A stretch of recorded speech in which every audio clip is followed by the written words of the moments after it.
Welcome everybody. Alright, so what we're going to be doing here is we are going to be modeling a helmet to a ancient Greek hoplite here, alright? And just because I kind of like that stuff. And the people who take my courses who like making 3D games generally request this kind of stuff, so I will deliver. So what I'll do is we'll delete the cube by pushing X, and we'll make a UV sphere here. Now, this UV sphere, again, the more detailed you make this sphere, that is, the more vertices you put into this, the more detailed it will get. However, I'm just going to leave it like this for now. I'm going to tab into edit mode, and then I'm going to push 1, and I'm going to bring this all the way down to about the axis right here. And what we need to do is we actually need to do two things here.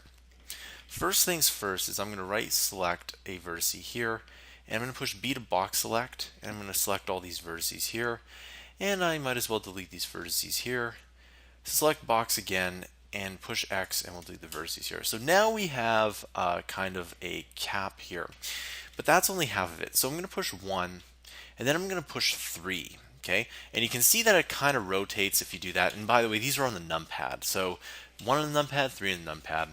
And what I'm going to do is I'm going to push B to box select here, and I'm going to select everything but those vertices here. So I'm going to push B, and I don't want to select this one here, otherwise it will not look as good as we want. B to box select again, and then push X. Alright, and so now that we have half here, this is exactly what we're looking for. Now, the next thing we need to do is we need to add in a modifier here by clicking in this wrench here, and we're going to go to the mirror modifier here, and what we'll do is you can see that we don't want this on the x-axis, but we do want it on the y-axis. And what this will do is, let's say if I take this vertex here and move it down, you can see that it mirrors that here, all right? And we almost have, you can see where this is going here, okay? You can also mirror it on the z-axis, but we don't necessarily want that. So if we're looking at this here, okay, and if we just push, 1 or 3, that actually works out quite well. So we could take it from this angle, or we'll just take it from here. And so 3 will be, if you push 3 on the numpad, that will be the front. Okay.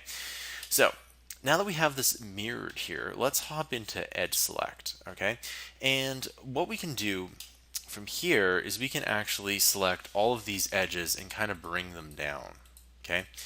And we don't necessarily need to bring them down, all of them, but if we take a look at 3 here, we need to bring down most of them. So what I'm going to do is I'm going to push E to extrude, and I'm going to lock this to the z-axis. Now I can bring this down as much or as little as I want, and here you can see if you move this up here, you can see you can move it down or up, and you did need to push E to extrude. And here we go. You can see that this part here you can definitely see that this looks even much like a helmet as it is now. Okay, so I'm actually just going to do this right here, and I'm going to end this part of the tutorial, and I'll see you guys in the next tutorial to continue this.